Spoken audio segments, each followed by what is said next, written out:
I'm Bob Cyrus, and I'm involved with the International Association for Near-Death Studies, which is what this is, the Los Angeles chapter.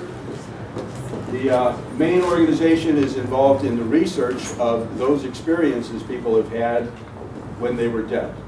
Now, most of the time, people call them near-death experiences, but that comes from a term that Dr. Moody had to come up with because he's a medical doctor, and they had to have some kind of a term that fit the balance of what death is. And death is, by definition, was an irretrievable place. So he just called it a near-death. But when you talk to any of the experiencers, they will also call it a near-death experience, but when you get down and talk to them personally, they know they were dead. Because their experience was so dramatically different than what we experience here, that that experience is defined as ineffable. Although they try to explain it and do the best they can to let us know what's on the other side, that's impossible. We don't have the mental capacity to understand that ineffable experience that they have. So many of these experiencers struggle with that.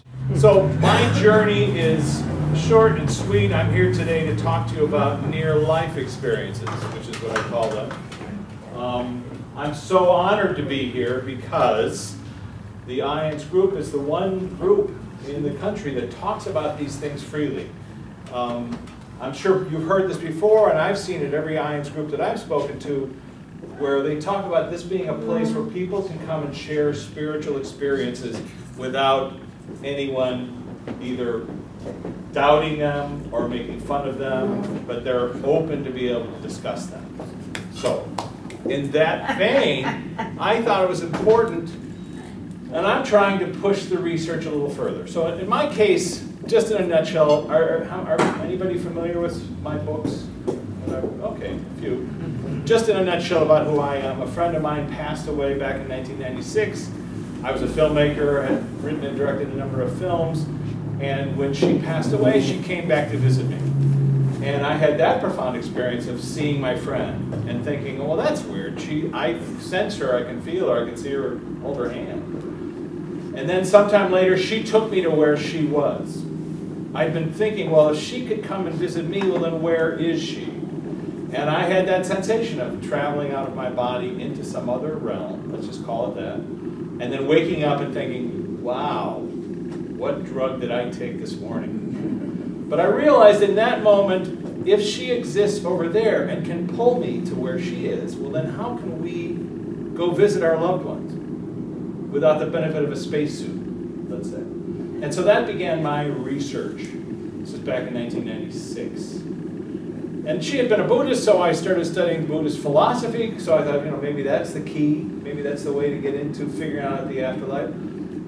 It didn't turn out to be the key, but it did lead me into other areas of consciousness research. Buddhism has been something that's been studying consciousness for centuries. So if you ever run across any of their books, Robert Thurman, I've become friends with him. He's written a number of books about it. But that eventually led me to Tibet, where I had quite an adventure there, and to India, where I've made some films as well. Ultimately, it was a book that I picked up by Michael Newton, psychologist who worked here in Los Angeles in the 1950s and 60s. And in a nutshell, his story is that he was a skeptic. He didn't believe in past life regression. He didn't do it. But one day, a person came in with a psychosomatic illness, a pain in his shoulder. They couldn't figure out the source of the pain. Under hypnosis, he said, take me to the source of your pain. And this fella said, oh, I'm in World War I, and in the Battle of the Somme, I'm a British sergeant, and I'm being stabbed by a German officer, German soldier. And Newton, the skeptic, said, what's your name?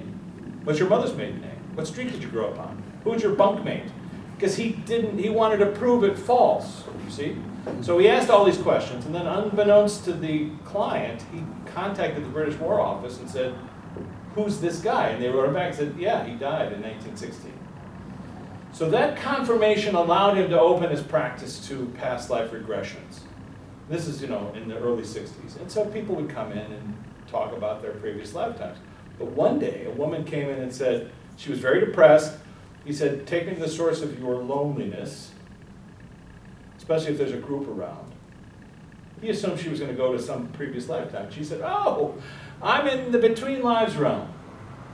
I'm with my soul group. These are the people I normally incarnate with, and we've all agreed that I would not come here with them this lifetime. I'm cured. I'm fine. I see them. They're all here. And Newton was saying, wait a minute, where is this in the past? Is this in the future? She said, no, it's right now. I can see them in your office. They're all my closest friends and loved ones. And at the time, Newton took a lot of notes, checked his notes, and basically closed his public practice for the next 30 years and studied 7,000 people who could take him to this place. And he cataloged all that research into a book called Journey of Souls, which he published in 1994. Mm-hmm. Now, he didn't tell anyone about his research or his work. And then he's written a couple other books since then. He's subsequently retired. So when I came upon this research, my friend Luana, who had passed away in 1996, she had said to me, I have this recurring dream. I'm in a classroom in another dimension. They're speaking a language I've never heard before, but somehow I completely understand. And I thought, okay, that's the morphine trip. And then when she passed away, a friend of hers from Hawaii called me and said, oh, I had the most amazing dream about Luana last night. She was in a classroom in the fourth dimension, she said, dressed in white, and with these really happy with these people. I thought, wow, that's so weird. And I mentioned it to the nurse who had been taking care of her, and the nurse said, well, that was her recurring dream. That dream of being in a classroom in the afterlife. Okay. So I opened up Michael Newton's book, and there was, chapter 1, a guy saying, you know, I had this near-death experience while I was having my between-life session where I saw myself in a classroom, and everyone was dressed in white. And I thought, well, there you go. This is a sign for me to study this. So I contacted the Newton Institute and asked if I could film Dr. Newton, and they said, oh, he's retired, but we're doing a conference in Chicago, you can come and check that out. So I did. And I met Dr. Newton, and he granted me his last interview. He's alive and well, he just doesn't do interviews anymore. But I spoke to him for a couple hours, then I interviewed his wife to see if she would recount the same stories. It's a way of confirmation. And then I said, you know, is it okay if I film some of these between life sessions? This is a form of hypnotherapy, 4 to 6 hours long, where people not only go into their previous lifetime, or a significant lifetime in the past, they go into the between lives realm, where they have sometimes a past life review, where they run into their soulmates, where they meet a spirit guide, where they sometimes have the experience of traveling through light. For you, those of you familiar with near-death experiences, they're all kind of the same hallmarks, right? So, I started filming these people, and they were saying these things consistently. It doesn't matter where these people are from or who's doing the questioning. They say the same things about the journey. I thought that was really unusual. And then at the end of that week, they said, well, how about you, Rich? Do you want to try one? Okay. So I thought, well, this is the perfect opportunity for me to prove this wrong. Because I'm not coming in with a problem, and the hypnotherapist doesn't know me. And so if he says, you know, what do you see? Are you Cleopatra? You know, are you on the Titanic? You know, I'll know. Like, he's trying to make this up.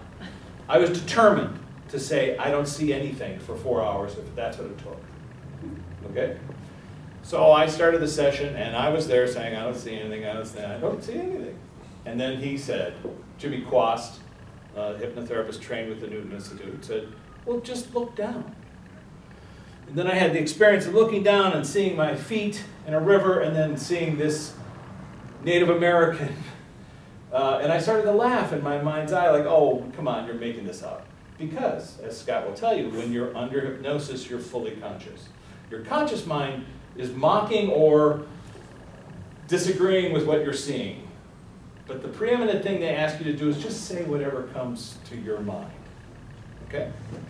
So I crafted this whole lifetime, as it seemed to me. I'm an American Indian.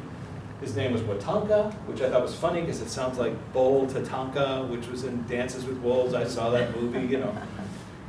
And I was mocking myself. Oh, you can't even get the name straight. And then when he asked, and I saw my whole tribe had been murdered, and then I went to a teepee, and I opened up the teepee, but then I stopped, and I saw a woman dead on the floor, and I said, they've killed my wife and taken my son. And when I said that sentence, I felt the experience of that. And I consciously thought, if you're making this up, dude, this is really painful. I've never experienced anything like that, but I felt that experience. And then the hypnotherapist said, well, who did this? I said, oh, it was the Huron. And even as I said that, I was thinking, the Huron, they're in upstate New York. I was a Lakota Sioux, that's like Montana. I mean, how could that be? Well, let me just say, 6 months afterwards, I was in Eau Claire, Wisconsin, at a funeral of my dear aunt, and I was talking to her son, and I said, what are you doing? He said, I'm working with the Lakota. I've become like a historian of their tribe. What? Well, let me tell you this story. He said, look, just don't tell me what you saw, just what were you wearing? I said, I was wearing buckskin. He said, did you have feathers? I said, yeah. He said, how many? I said, 2. He said, were they up or down? I said, they were down. He said, well, that means you were a medicine man. Oh, well, that's weird. Wait a second, I said my name was Watanka. He said, Wakantanka, it means the Great Spirit. That's what they would have called you. It's a derivation of it. And then I said, well, what was that thing about the Huron, fighting the Huron? He said, well, you're sitting in the spot where they fought for 60 years, Eau Claire, Wisconsin. Science tells us that hypnosis is not accurate because of the word cryptomnesia. You must have heard it, you must have seen it, you must have read it somewhere else. In this case, I could not possibly have read or I couldn't find these things online until I was told them, and then I did the forensic research and I found them all to be accurate. So for myself, I was able to prove my journey, what I saw was accurate. And with Scott's help, when I came back to Los Angeles, I asked the Newton Institute, because I thought, well, this is a great documentary. This is fantastic. Is there anyone here I can talk to about filming people under hypnosis? And they said, Scott's the best. He's in Claremont, California. Lightbetweenlives.com is his website.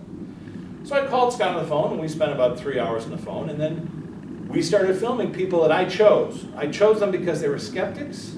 I chose them because I've known them for years, so I could tell if they were making stuff up during the first part of the session anyway. And all of them, every last one of them, I've done 25 so far, every last one of them had the same journey. Off into the world, life between lives. So now, once I'd written Flipside, and I took all that documentary footage and I turned it into a book. And once I'd written it, I found myself, coincidence, is there such a thing? No. I found myself. Divine intervention. That's right, divine intervention. I found myself in Bruce Greyson's office, one of the founders and on the board of iands, along with Jim Tucker, who had replaced Ian Stevenson at the University of Virginia, along with Ed Kelly, the Harvard doctor who does ESP studies at UVA. I'm in a room full of scientists. And they've all come, they've all read Flipside, and they want to hear me present my data. And they start the meeting by saying, you know, Rich, science doesn't consider hypnosis a valid scientific tool because of cryptomnesia. I said, well, I think you're right. Because hypnosis as we know it, in the culture, it takes like an hour, they do the thing with the thing, you know, so, you know, whatever it is, it's a level of consciousness. This is 6 hours, and sometimes over many days. So you really get a chance to let the person tell you where they want to go, you see, as opposed to asking them, would you like to go? So but then I realized I need to include science in this research. Because it doesn't exist, as we know. Science hasn't studied this. Everybody in the science world thinks that consciousness is confined to the brain, created by the brain. That's the medical view. That's our world view. Except it's not accurate. So Dr. Greyson, who appears in It's a Wonderful Afterlife, he gave a talk in India some years ago called Is Consciousness Created by the Brain? Produced by the Brain. You can find it online, it's on YouTube. What I did was I transcribed it and then I asked him questions about it. He shows cases upon cases of people, not only who died in the operating table, but people who had Alzheimer's where their brain had atrophied to a point where they could no longer speak or remember anything, and however, just moments prior to death, recalled their entire lifetime, spoke eloquently with their loved ones. As if the filters had somehow gone off the brain and allowed them to communicate. And he shows how those filters disappearing from the brain are identical to near-death experiences. As you know, he's the guy who's been studying near-death experiences for a long time now. He showed me that the cases upon cases in his office that he hasn't even gotten to. Thousands. Sam Parnia's group, which he's part of, the AWARE project, which you can look up online. 7,000 cases there as well of people who clinically died, or died, whatever you want to call it. They're not here, and then they come back and they report many, many, many different things. I interviewed Mario Beauregard, a neuroscientist at the University of Montreal, who's been doing the same kind of study, and when he had a case where a person who had been blind from birth came back from their near-death experience and accurately described the colors of everybody in the room, what they were wearing. Oh, you were wearing the orange tennis shoes. How could you see that? Well, there's only one way. And what I'm trying to bring to this debate and this discussion is something I call new information. Okay? When a person has a near-death experience and they go somewhere and they come back and they give you those details, you look for new information, something they couldn't have heard or seen or read. I'll give you an example. Dr. Eben Alexander's near-death experience, in his book, Proof of Heaven. While he's on this journey around the galaxies, or what do you want to call it, in this other realm, a woman that he is meeting for the first time, but he feels like he completely knows, gives him the guided tour. And it's not until months later, when he comes back, that he was adopted, and his family that put him up for adoption sent him a photograph of a sister who had died. A sister he was never aware of, didn't know that she existed. And he recognized her instantly as the person who had guided him around in his near-death experience. New information. Colton Burpo, the young kid whose father wrote the book, Heaven is for Real, and they made a movie out of it. Well, Colton, in his near-death experience, he met his sister, who had died in childbirth, and the parents had never mentioned that. And he came back and said, why did you tell me I had a sister? That's new information. In my own case, my father passed away. And the night he passed away, he woke me up, shook me, put his hand on my shoulder, and I felt him in my ear saying, I'm experiencing indescribable joy. This is a guy who had Alzheimer's, so he didn't speak for the last 4 years of his life. To hear my dad's voice right there, and to say something I'd never heard him say, wow. Then he said, I need you to write something down. So I had to turn on the light, get a pencil and a piece of paper. I'm awake now. But I turned off the light because I thought, well, maybe that helps in this process, and then I started writing. What do you want to say, Dad? Tell your mother I love her, okay? And he said, I'm here with Mom and Papa, and named all of our dead relatives. And I'm here with Pat, and I'm here with, and I named about 6 people. I don't know who these people are, but I wrote them down. The next day I asked my mom, Mom, I got this message from Dad, and blah, blah, blah. Do you remember him saying something that was indescribably beautiful? She said, very rarely, but it was something that moved him so deeply. He would say, indescribable beauty. What about these guys? Oh, they're all his friends who died in World War II. Guys who died on bombers. On Memorial Day. We remember. But there he was with his friends who had all died. People I didn't know, never heard of, didn't know their names. Only my mom knew them. New information. So this brings us to this moment in time here in this room. Okay? I'm skipping around, as you said, 10 hours of research, and yes, that's what I've been doing, and talking to people, not only under deep hypnosis, but people who have had near-death experiences. I ask people who have had near-death experiences to do a between-life session, a hypnosis session, so they can re-examine the event. I did it with author David Bennett, who runs the Upstate Iands group David Bennett, who wrote Voyage of Purpose. He had had a profound near-death experience. And in it, he saw not only, he saw that he was going to get cancer later in life and recover from it. Amazing story. And Dr. Greyson had examined him. And so I said, you know, maybe you should do a near-death or a between-life experience, because it's a near-death experience without the near-death part. And he said, I already have. Coincidence. I already have. Divine intervention. Divine intervention, thank you. I already have. And it turns out that a friend of his had been trained by Newton, who lived in his town, and they had done one, and he had re-examined everything that happened to him. I ran into a friend in Chicago, had a near-death experience. I said, let's find a hypnotherapist who can take you back there. And she did. And she saw the near-death experience in these, you know, in a different dimensional way, understood things that were difficult to comprehend while she was there. Oh my God, who are these people? And now she's there with a guide who says, examine that. You're okay, you're safe, let's look at that. Oh, I see, that's who that is. That's who these people are. I'm always connected to them. So that's what I'm trying to do, expand the research, which again brings us to this point in time. So I've got two of the most amazing people that I've met in this research, in this room. Scott Tamble, like I say, he's going to be doing a session with you for those who want to do that, which is really amazingly generous of you, fellow Scotty.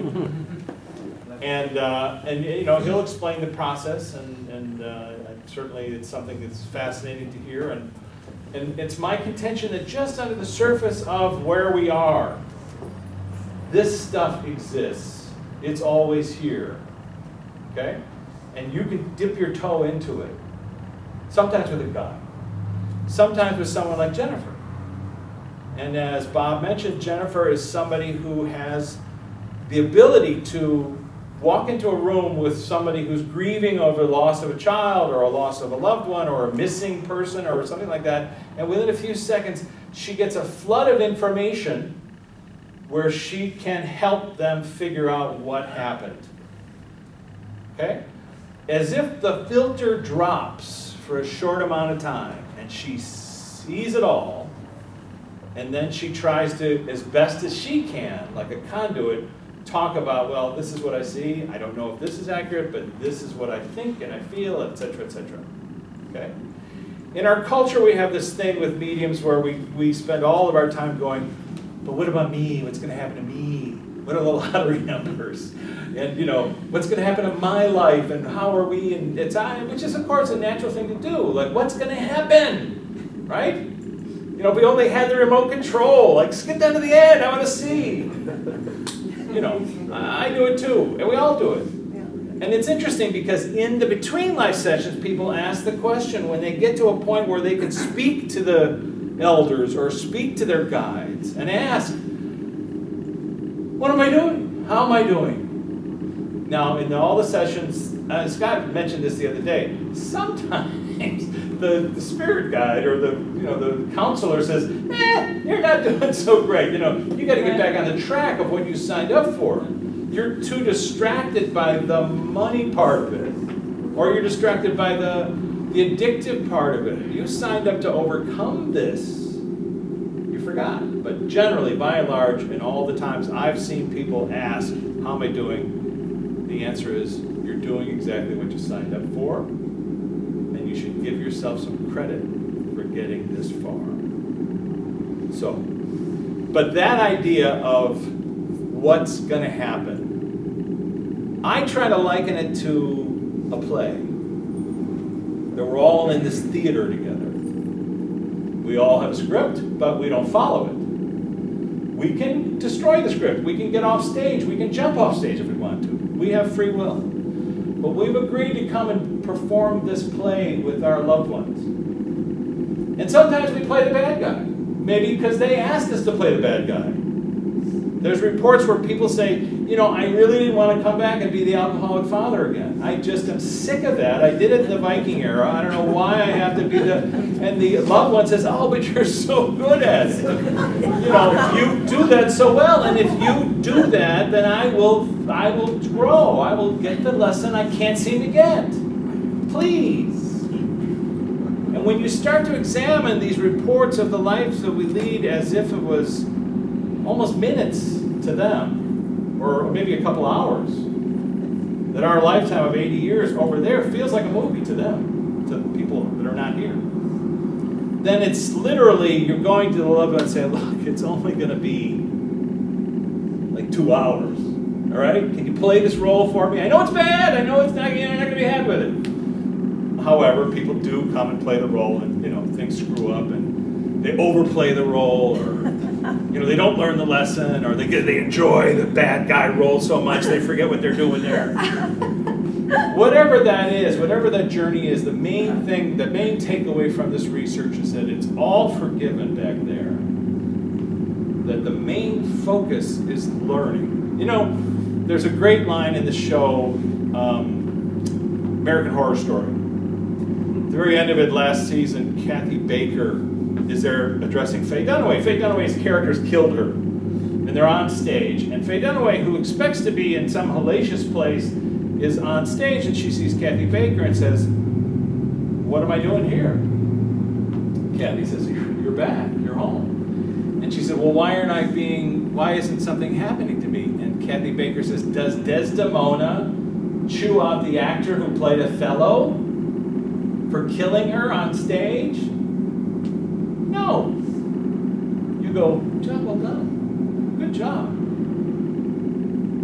You were really good playing that nasty role. But next time, not so much. Maybe pull it back a little bit." So, my whole point of being here today and to do this research, continue this stuff, is I'm trying to open up the field a bit so people, scientists, can talk about it.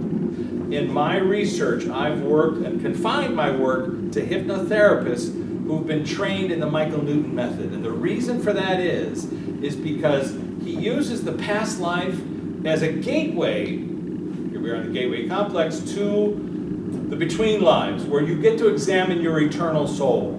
And that is, to me, a much more advanced way of looking at this. Most of the other hypnotherapists, and not to knock anybody that's out there, but most of them end with the death scene of the previous life experience, Titanic, Cleopatra, whatever it is. But that's the beginning, because it's there your soul then moves into the between lives realm, and you get to see, oh, I chose this lifetime. I chose my parents. I chose these things that are stones in my path so I could learn from them. Because the next time out, I'm going to be a healer. I'm going to be somebody who teaches that. So we kind of, what happens is in a session, people are so concerned with the idea that it exists, that they have a past life memory, that they get caught up in the details of it, as opposed to stepping back and go, well, why did I choose that lifetime? Why did I choose to be on the Titanic?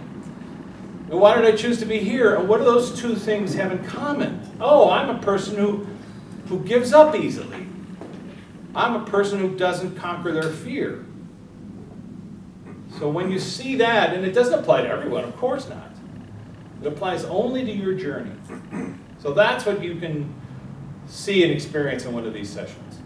So, I have a question for you, Mr. Martini. Jennifer has a question. Life between lives, what's similar? The similarities are very, very profound between NDEs and Life Between Lives. Would you say, like Anita Moorjani, her, the book that Dying to Be Me, she explains how everything's all at once. Do you think that they're both the same, or they both have very similar circumstances that happen within both? Well, I liken it to being in a fish tank. Okay. When we're here, well, I said the theater, but the theater is just as good. But a fish tank is a little bit more profound, because you're a fish swimming in the fish tank, and all you can think about is, who's the guy behind me with the teeth? So you spend a lot of time in that realm. And when you step out of the tank, either in a near-death experience, or in a between-life experience, or an out-of-body experience, or sometimes LSD and sometimes other psychedelic experiences, and I've spoken to a number of people who have had them, they report these common things in this other realm, which is unconditional love, an ability to heal yourself on a profound level, as Anita Moorjani does in her session, etc., etc. And so I feel like when I'm trying to discuss what consciousness is, I'm really talking about what's outside the fish tank. And if we can examine that on some level and compare those things, then the Anita Morjanis of the world, this is a woman who had a near-death experience, profound cancer, literally hours to live, and was able to cure herself on the spot.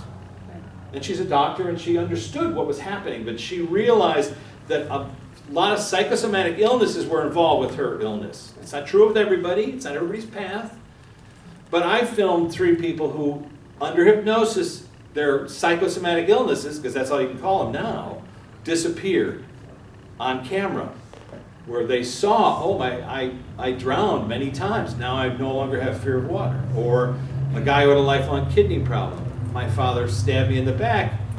I understand it now, I don't have the pain. His doctor called me to say, what happened in your session? Or in a case that Scott and I did, where a woman came in with severe Parkinson's. And all her symptoms disappeared during the session. Right.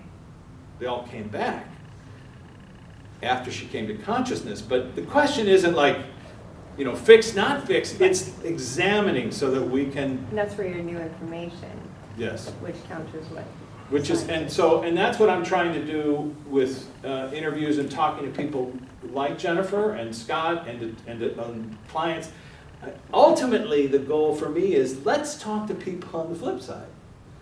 Let's ask them questions. What's going on over here that we can, what can we do to fix things over here? How can we get rid of fossil fuels? How can we make water clean, et cetera, et cetera? Go ahead. How would you be able to tell if it's actually not an experience? Right? Here's the wonderful thing about, well, I understand the question, and here's the wonderful thing about working with other modalities. Let's just call it that. Other modalities might include, so you're trying to get a clearer picture. It's like almost like next to impossible to know well, for sure. And if you work within the other modalities, I don't know.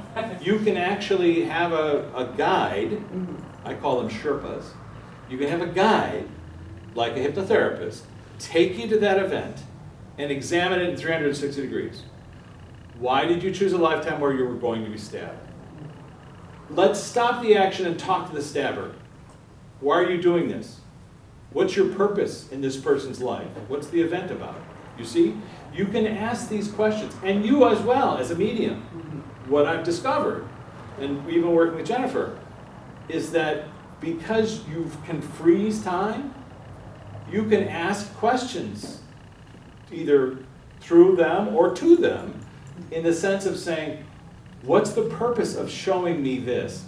I would be concerned about, you know, if you're getting the information from a, let's say, a higher source, a spirit guide of some, my concern would be, you know, you're not supposed to know everything.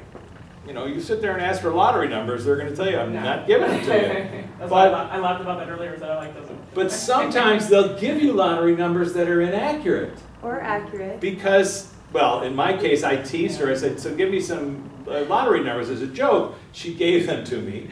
And I went and played, you know, my $1, and I won $1. And the message I got when I won the $1 was, you wanted to win. You didn't say how much. My point is, the confusion might be, and you know, who knows, and it would be. Can I talk to her a little bit about that? Sure, go ahead. Well, can you come on up? Ladies and gentlemen. I'm sorry, I didn't mean to cause. No, this is great. It's Jennifer, great. I need, we need a transition anyway. There you go, very good. As a medium, or everybody has the abilities, by the way, to tap into your loved ones, to tap into people that are around you. A lot of people don't know that they can, okay? I'll start from there. Secondly, it's a lot of different channels, and this is where practice comes into play. It's so many different channels. You are a transistor, so you are going to get past lives. You're going to get people that are passed from this dimension. You are going to get your own stuff. It has to be clear. If you have any fear at all, you get cut off of that clear sense of consciousness that gives you information. Our minds control everything, okay? So if we have something that we fear, then the universe has no discretion. They give us what we think. Does that make sense? What I suggest to anybody when you're working with spirit You have an incredible, everybody comes in here locked and loaded with guides. A very special team of people that have been assigned to you here on this earth, okay? Whether you believe in it doesn't even matter. But when you work with the other side, ask your guides to clear it out for you, okay? Ask them to be very clear. You have to ask, when you stay in the question, you'll get your answers. But you have to be open to receiving the answer, okay? One little ounce of disbelief will take it away, okay? I had somebody just recently ask me, well, why doesn't my mom come and visit? And I asked the mom, I said, hey, why don't you visit? And she said, well, he doesn't believe that I'm actually there. And that's what he's left with, is that belief. And there's just complete silence on the phone. I'm like, so you don't believe your mom could be around? And he goes, no, I guess not. Well, I'm like, how's she gonna visit you if you don't believe in it, right? So, and it's, you know, it has to be something that resonates with you. It has to be something that really, you know, resonates with you. Yeah. You know, going back to where you talked about people who agree to play roles in life, because I've thought about this especially.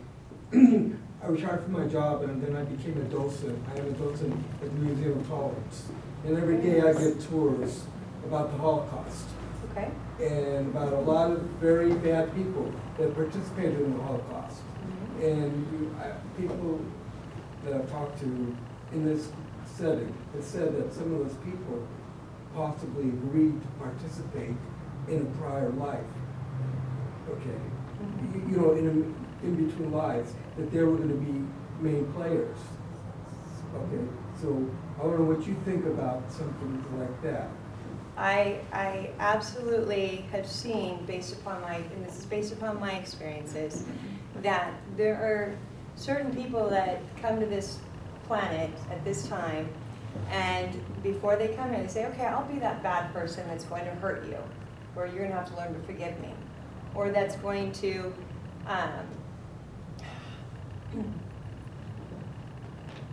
sorry.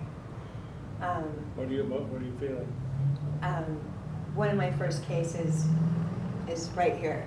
They lost their daughter, okay, due to a murder. And so I still get choked up when I think about how, you know, it's very challenging to say, you know, I think, first of all, I don't believe everything happens for a reason. I'll start from there, okay? And I'm not that evolved yet to say that. Someday, maybe, but right now, absolutely not.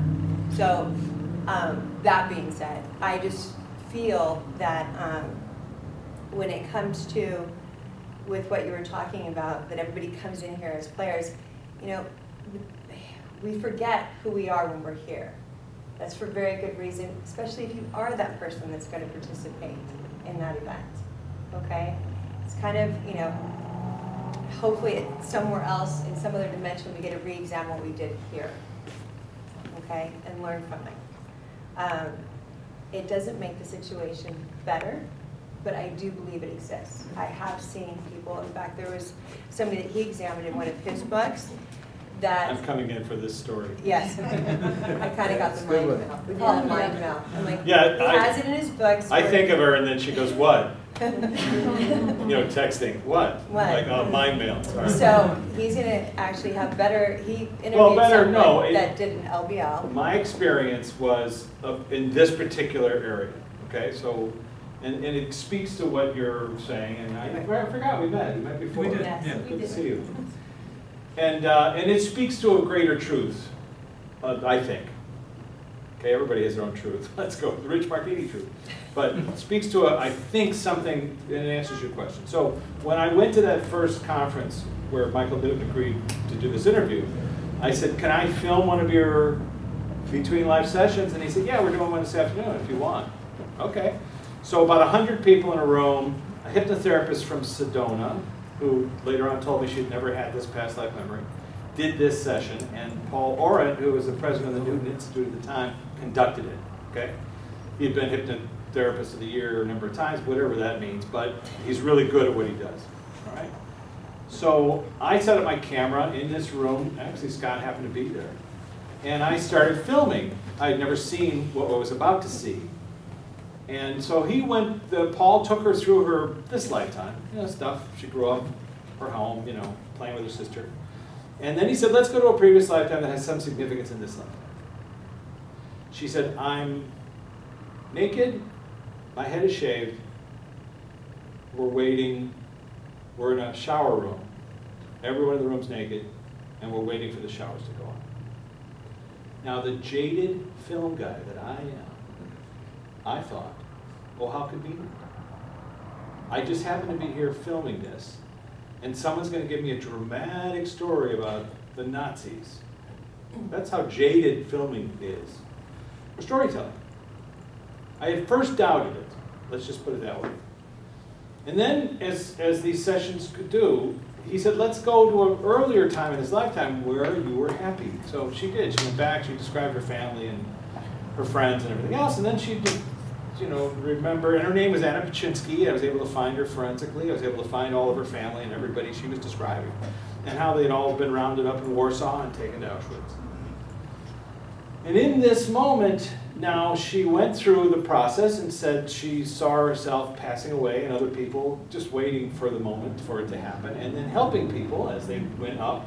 And then he said, so where would you like to go now? And she said, oh, I want to go home. And then she went home and she met up with some other people that she normally incarnates with, and they all embraced her, and she felt that unconditional love. And she obviously turned happier in this moment. And then at some point along the way, she found herself in front of her council. As Newton calls it, council of elders. We all have higher guides that guide us through our lifetimes. At least in every case I've ever come across. Anyway, and so she's asking the higher council, why did I choose this lifetime? I don't understand. Everything I loved was taken from me. I lost everyone. And then there was a long pause, and she said, they're showing me images. This is going to be very hard to explain. They're showing me images that it was harder to choose to play the role of a perpetrator in this lifetime than a victim. Oh my head shot back from the camera because I thought, what did she just say? And then I really looked around the room like, where am I? What is this? Is this like a pro-Nazi rally? Like, who are these? The whole paradigm, as I understood it, shifted in that moment. And then she went on to explain. She said, in this lifetime, every day was a tremendously difficult lesson in loyalty, in love, in friendship, in forgiveness. We can't possibly be in the shoes of somebody in that experience. But when she talked about it from that perspective of loyalty, of forgiveness, of courage, she said, from my perspective, I'm glad I chose this role, seeing how it affected people who chose the other roles. And then I went up to her afterwards and I interviewed her, and she tears, and I said, have you ever had this past life memory? You're like, what's going on here? And then I started filming more and more people who saw similar experiences of being somebody who had been shot or killed, and then between lives had seen, oh, I had chosen this role. And one guy who had killed his victim was there greeting her saying, you have no idea how hard it was to do that to you in this lifetime. And then she saw that this guy who was telling this to her was her father in this life, somebody who rescued her. So that perspective, it's not to mitigate anybody's pain. It's not to mitigate the suffering or the continued suffering or the experiences that we have on the planet today that, from all across the world, suffering. However, sometimes people choose lives where they're suffering so they can teach compassion to those who are experiencing, trying to save them or help them. You see? So it's not to say like, oh, well, those people are all dying over there in Syria. Whatever. They're different from us. They signed up for a courageous adventure. And we can be courageous too. We can help people. We can sign up to be a docent in a place that heals people. That idea of sharing your wisdom, your logic, what you know with other human beings can help them. I did have somebody write to me who said, thank you for this research because I survived the Holocaust and my whole life I felt guilty about it. And seeing that I had chosen a lifetime where I befriended a German soldier who saved me, I don't feel so bad anymore. You see? So it's not to say that as suffering changes, of course not. It is to say that people don't die. They're not here, which is sad and stressful and disconcerting to all degrees. And far be it from me to, you know, but as Scott was saying the last time we did a session, people sign up, that's not the right word, but people experience courageous events like people do. You have to honor them for that courage to be able to experience that event. And it's good to hear, wow, if I'm open, if I can do hypnotherapy, I can communicate with my loved one. They communicate with Morgan all the time. She's always around. That's Scott, go ahead. Scott, why don't you come on up? We're going to turn this into, this is my idea. We will turn this into a multiple discussion from different points of view, okay? So, however that works, Scott the Tamble. How are we on time? We're fine on time. I just wanted to add something to the gentleman's question, and the whole idea of planning our lives, like between our lives before we incarnate, sitting around a table and say, hey, you know, What are you going to do? yeah, what do you want to do to me? I want to stab you in the back, or I want to, you know, I want you to hurt me because I need to learn compassion, all that stuff. So we do make these soul agreements before we incarnate. But using the analogy of a movie or a play, so we're given the script, but it doesn't mean that we have to follow the script like a robot, because as we know, actors sometimes improvise and go off script and make other choices and turn left when they're supposed to turn right. And so it's very complex. It's not a simple, hey, I'm going to do this to you when you're 39 and then, you know, whatever. Right. Every player in the movie has their own layers and layers and layers of lessons and learning. So it's very complex. And because of free will, we all have free will. We can go off script at any time, and we do. Yeah. Well, Sherry, my wife, does not like it when I call it a play or a movie. By the way, Roger Ebert's last words, he wrote a note to his wife, and he wrote, "It's all an elaborate hoax." And she was like, "What's an elaborate hoax?" But, you know, why wouldn't he say it's all an elaborate movie? Because hoax implies somebody's trying to pull something over on people. But if we're all participating in this hoax, then it's no longer a hoax because we're all here. But my wife says, you know, just what Scott said, a school is a much better term. You go to class, you work hard, you try to learn a lesson, and at some point you're looking out the window instead, and you're not on script. You're not following the lesson, and you're like, oh, I'm going to go over and do this, and drop out of school. Sometimes you're in the wrong place at the wrong time, and an accident happens, and you get wiped off this planet. Well, that's not in the research, my dear. So what you're saying is that sometimes you're in the wrong place at the wrong time and you get wiped off the planet. That's just not in any research that I've done. I'm just saying that's a possibility.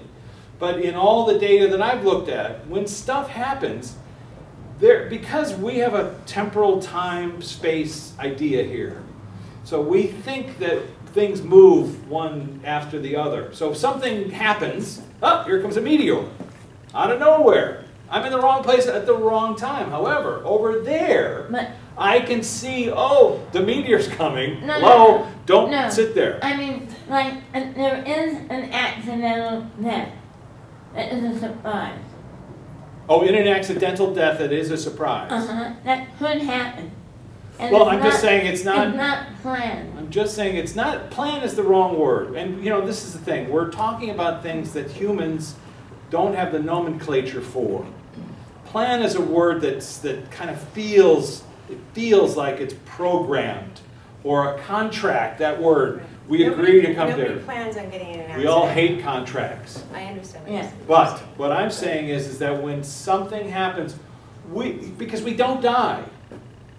Right, If we start there, begin Right, right, there, right, there is no death. right. So if somebody says, you know what, I got to get back because I have to be reborn in this time so that I can be a healer and a doctor, and all my friends are there and they're waiting for me. I got to go. Hey, I'm sorry, meteor. Boom, I'm gone. Now over here we're going, oh my God, that's terrible. This thing happened where you feel terrible. It's the worst thing ever. But they're like at the work. plane crash. They're at work. Those people are at work. They've gone back to school. They stepped off this plane, Right. this ridiculous Right. stage, and gone Right. back to their school. Right, So you see? And so Yeah. then it becomes a meta perspective. That's all. right. I'm not mitigating anybody's. I would add that sometimes these large-scale events, like a Holocaust or a war, Uh-huh. these things are sort of planned or orchestrated from the other side to give great numbers of souls opportunities to feel pain, loss, opportunities to express courage, to grow, through loss and this kind of thing. So these large-scale tragedies, plane crashes and what have you, are sometimes orchestrated, from the other side and agreed to by all the parties involved. And so that's part of the game. I have had to deal with this issue that we planned, not the details of our life, but the major events in our life which we are here to learn. I struggled with that because the first time I ever heard that was from Scott Hobbs, and he said that in his experience he learned that he was told that everything is as it should be. That was his exact words, and my head spun around. I said, everything? Because now I'm looking at the evil in the world. I said, everything? And he said, yes, everything.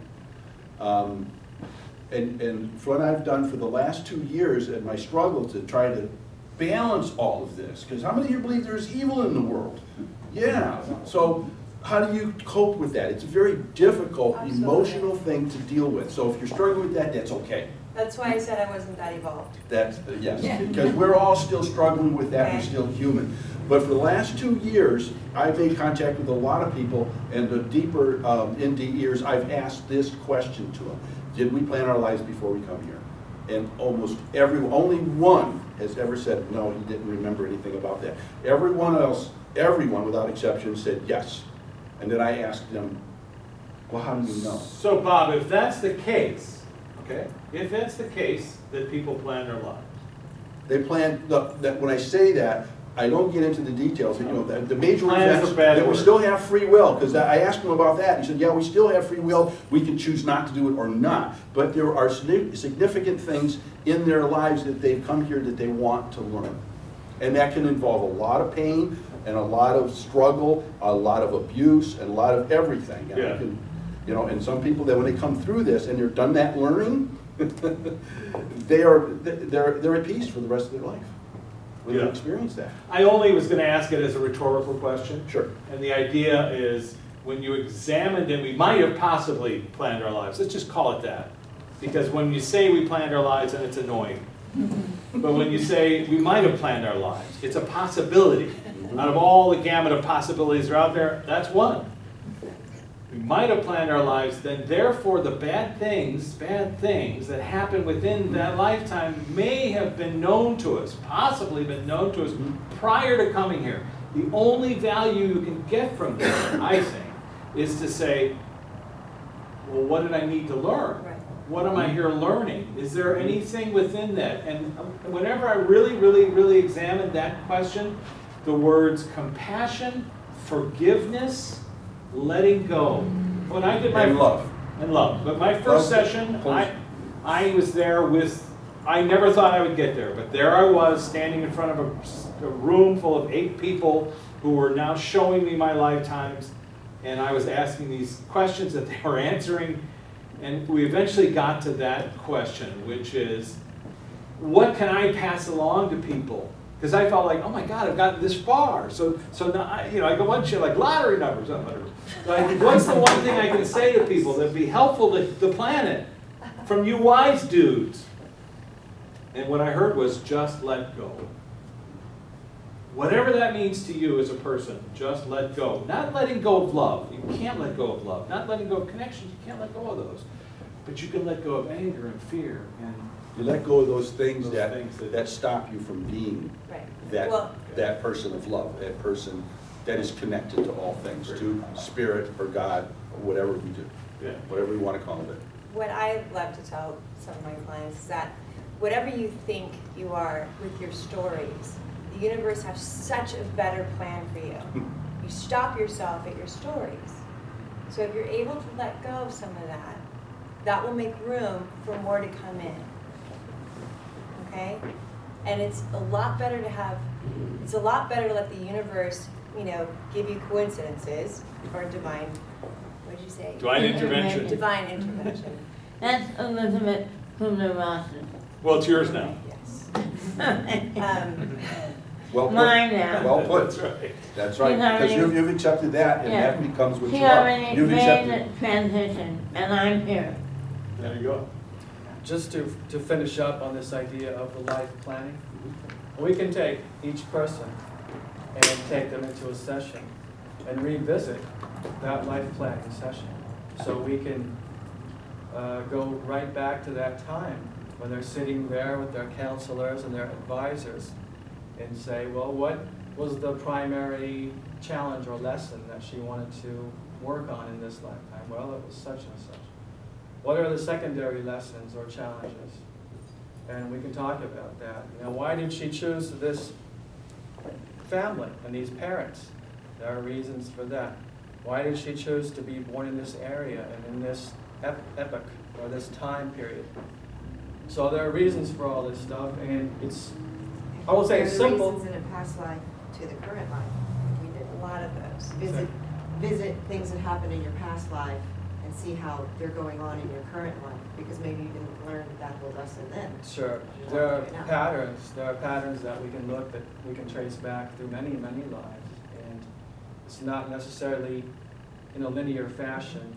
It could go back to 2000 BC. That life is very important to this current life.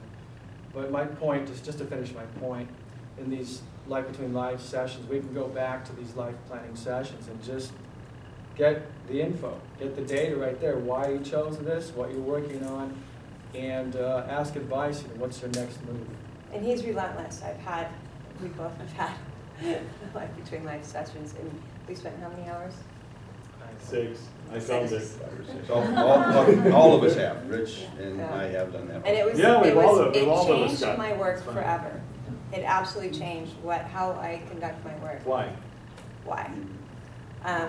Or how? How? Because I was shown things that I couldn't conceptualize until I had this past life regression. That all the dimensions became one. And that's kind of how I see things anyway, but they all became one. That's what I wanted you to comment on with Mira Kelly and the whole idea of quantum consciousness and nonlinear time. Do you do life between lives for the future as well? Because we discussed that, which is really phenomenal, that there's things that we've already experienced if you're open to that concept on a nonlinear level. Well, maybe the question is, has Scott ever had an experience where someone had a between life where they remembered the future? Scott? Well, there's different questions here, but I'm not really familiar with this person or what this term. Mira Kelly, do you Yeah. want to talk about the workshop? Anyway, but I would speak about time, and I would say that time in our reality is different than time on the other side. In what way is it different? I don't really know. In one of their most recent sessions I had, I think they said something like, yes, we do have time here, but our physics and laws are so different, you'll never understand it. I think that was the point I tried to make earlier, is that the experiencers come back and they say that this is one of my favorite words. Well, first time I heard the word, I didn't even know what the definition was. It was my favorite term, ineffable. That means you cannot explain it in this, and that's what you're talking about, a subject that really can't mesh with what we're supposed to know here, instead of not what we don't know, but we're not supposed to know. We are living a time-based reality here where we're measuring our lives from experience to experience that we call time. In terms of the research, Michael Newton has done so many cases and just examining that. And I've talked to Scott about this before. I think in general, people can have, or even in the medium's case where they tell you what's going to happen, there is free will. Yes. That rules the universe. So we don't, it's very hard to pin down exactly what's happening. You might have a likely event that's soon within a certain amount of time. And it might be so likely that it's going, people talk about apocalyptic things that are going to happen to the earth. I've heard that quite a bit. But we've heard that over the years and they don't happen. And so let's just say that we have free will and the universe has its own sort of laws and physics about what the future holds. Bob's also inaccurate in terms of the research where I've actually seen in sessions where a spirit guide will say, I am not going to answer that question because you're ruining this person's journey by showing it to them. And Scott then would say, Mr. Relentless, well then why'd you bring him here today? He's not supposed to know that. But that's an unusual construct, which is, and it's something I want to do with the research and expand it into the area of take guided journeys and ask questions not about us and my own personal, will I be eating pasta next week, but how can we fix the planet? How can we help people? How can we process that journey? I'm sorry, go I ahead. have a question.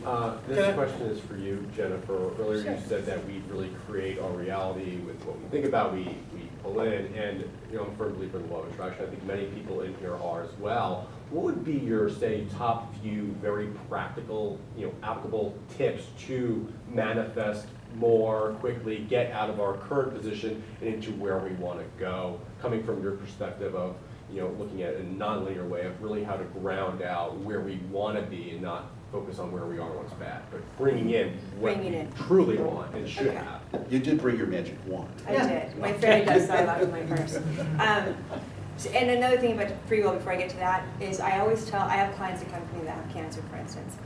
I believe firmly in the power of prayer. Prayer, and I also believe that miracles. I believe in miracles. Those two things can negate anything that we see. Does that make sense? Yeah. And as long as Scott has his own theory on the future, which we've talked about. We like to call it predictive intelligence, okay? But as far as manifestation goes, Would that be a word you'd use? Yes, Okay. yes. Every morning I try to get to the beach. It's just my serenity. I don't run enough to, make it worth physically my body, I'll get over that. But it clears my mind. And when you have a space, it could be anywhere, wherever your space is, it could even be in the car.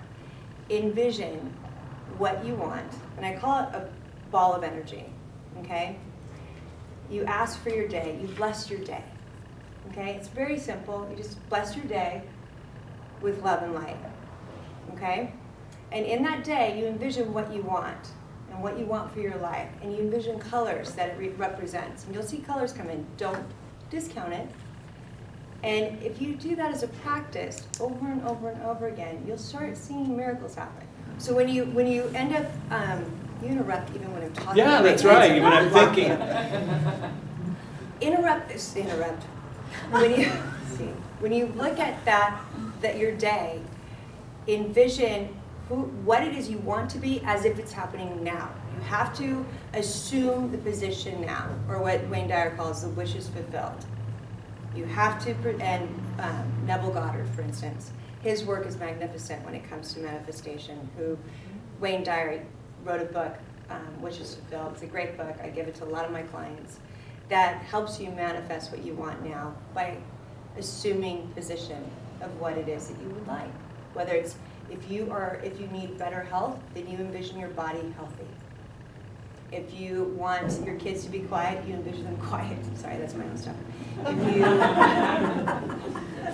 You can't envision yourself a basketball player if you've never played basketball. It's just not going to work. But there's certain things you can do, and if you do that every single day, you will start seeing changes. You'll start and bless things. It's simple, just by blessing things. This is what chanting does. You bless things. Well, I was going to say. Go ahead. I got that from your head. In this study, this monumental study that Davidson did with monks over 10 years, where he put them in MRI machines, and what he did was he had them do a meditation, and he proved that this form of meditation can cure depression and alleviate all symptoms of depression. Okay? Cure and alleviate depression. Full stop. So I attended this lecture. It was filled with psychiatrists from California trying to help kids get off of psychotropic drugs that they were using to help them. And afterwards I went up to him, I said, well, what was the specific meditation? And he said, it's called Tonglen. I know it because, like I say, I went to Tibet and I studied that stuff. And I said, and he said, it's a non-specific version of Tonglen.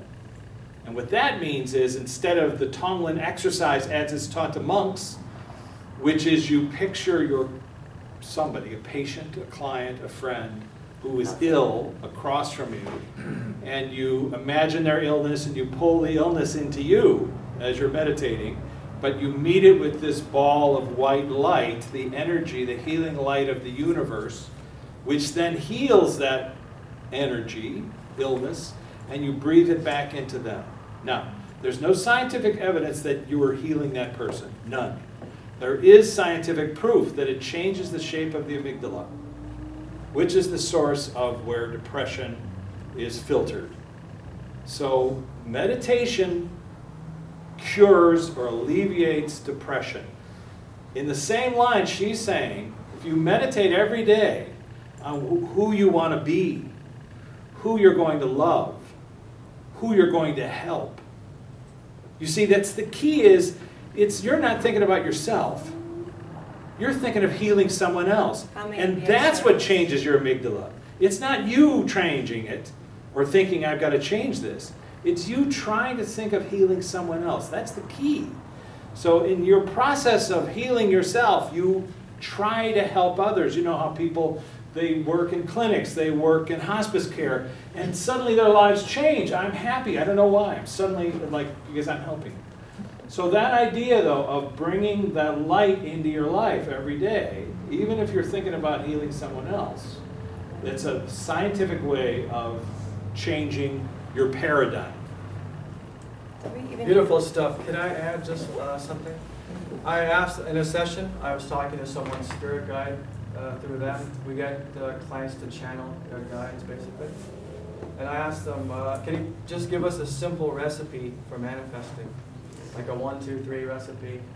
And they said, number 1, create a vision or a picture of what you want. You know, like say you want to be a tennis pro or something. You know, create a picture of yourself wearing the stuff. You know, want to, whatever your thing is, create a vision of that. Step 2, flood that vision with emotion, because this is the energy that brings it to life. That emotion, you know, that feeling of, you know, that physical feeling, that emotion of, yeah. He's a guitar player, by the way. Flood it with emotion and use all of your senses. What does it smell like on that court? What does it feel like to whack that ball, you know, so hard? And so just flood that picture with feeling and emotion and all of your senses. Bring all of your, you know, energy. This is what energizes that picture. And number 3, just imagine stepping right into that picture. Like, yeah, I'm living this. This is who I am. That's basically it. Very simple. Wow. I like his version better. What was Love step that. 3? Stepping into it. Stepping into. Go ahead, yes, you. So basically you may say that first of all we must start living this inside, Yes. feeling it fully, and after that it will happen. Yes. So, You know, there were 3. That was 2. What were the 3? 3 is manifest, It's think, creating the vision. feel the emotion of it. Yeah. That's key, the emotion of it. And then 3 was stepping into it. As if it's already. But Wait, one more? can I make one Go quick ahead. comment on the gentleman's comment? There was a study that was done on basketball players shooting free throws. They said, we're going to shoot 100 free throws. So they have a guy they have two groups. One group is going to practice, like for an hour, shooting 3 books. The other group is going to practice just in their mind, sitting down and going, swish, swish. So then they tested the groups, and the ones who practiced in their mind performed better than the ones who actually practiced physically. So, yes, sir, I would say create it inside of you. So, and then sort of to incorporate this a little bit into the near-death experience, okay? Which is what, which is where we are. And so the idea is you had an experience that was beyond reality, let's say, whatever it was. You experienced it, you remember the process of what happened. You're not exactly sure why it all came together. I've interviewed a number of people whose near-death experience completely threw them for a loop. Or as someone said to me recently, I loved it over there, what the heck am I doing here? So allow that just to be for a moment, that you've had this incredible experience of going over there.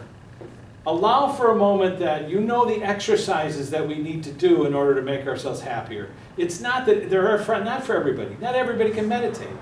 But we do know that if you go down and do push-ups every day, which I don't, you do push-ups every day, your body will get healthier. We know that. The same thing is for the mind. You do push-ups every day for the mind. Well, how do you do push-ups for the mind? You meditate. You allow, it could be anything, it could be playing a musical instrument, but allow yourself to be completely immersed in that moment. And if you add the element of compassion, that's a wonderful way of getting outside yourself, because you just picture someone else that you're helping, okay? But that's just something to work with the muscles.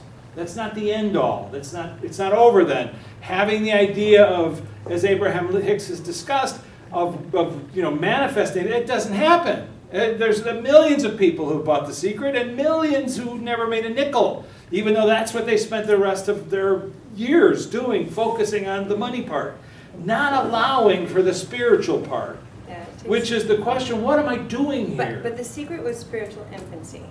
I understand. I don't want to knock it. I met the publisher. He told me the whole story of how that came about. Filmmaker had made a film. Because it got people questioning it. But a film was made about Abraham Hicks, and then he asked himself to be taken out of the film, and that's what they ended up releasing. They left all the juice, any mention of emotion or vibration. Well, they left out the spiritual part. They left out the spiritual part. They didn't even want to work. But that being said, the story of how that book came about is pretty fascinating, because I interviewed the publisher. Why did you write that book? Where why should I have written it? No, actually the way The Secret came about, just so everybody knows, is a guy was walking down the street in Hawaii, and he heard a voice say, call so-and-so, and have him publish your book. Heard a voice, clear as a bell, this is a Vietnam vet, have so-and-so publish your book on photography. He looked in the phone book, and he got this guy who answered the phone who was a furniture salesman. He was the only guy with that name in Hawaii. He said, I heard a voice tell me that you're going to publish my book. And the guy was like, what? Well, let me see your book. So he brought the book over to him, and he started a publishing company. And then within a few years, it was bankrupt. He couldn't afford it. It was going down the tubes. And what he did was he tried to file for bankruptcy, but he couldn't afford to file for bankruptcy, as he told me. And then he got a call out of the blue from a big publisher who said, do you have any weird books around, like this New Age stuff? And he picked up a film that a woman had made a documentary about these people talking. He picked up the film. She was looking for a distributor. And so he called her up and said, can you turn this film into a book? And that was The Secret. The most successful book ever sold. However, this spiritual part, and the spiritual is not the right term, but this idea that we choose our lifetimes, that we're here for a reason, that it doesn't have to necessarily do with getting our wallets bigger, but it does have to do with getting our hearts bigger. That journey of souls, that's the important secret that we're talking about here. How may I be of service? Not servitude, like my husband thinks at times. And one of the most gratifying emotional things for prayer is gratitude. Yes. Bringing all that into the moment, feeling gratitude, is one of the most profound inner feelings that brings such a wonderful thing. But biblically, they say, in all your adversities, in all your pain, have joy. What does that mean? That means that you can actually enjoy, not the pain, but be in a place of gratitude.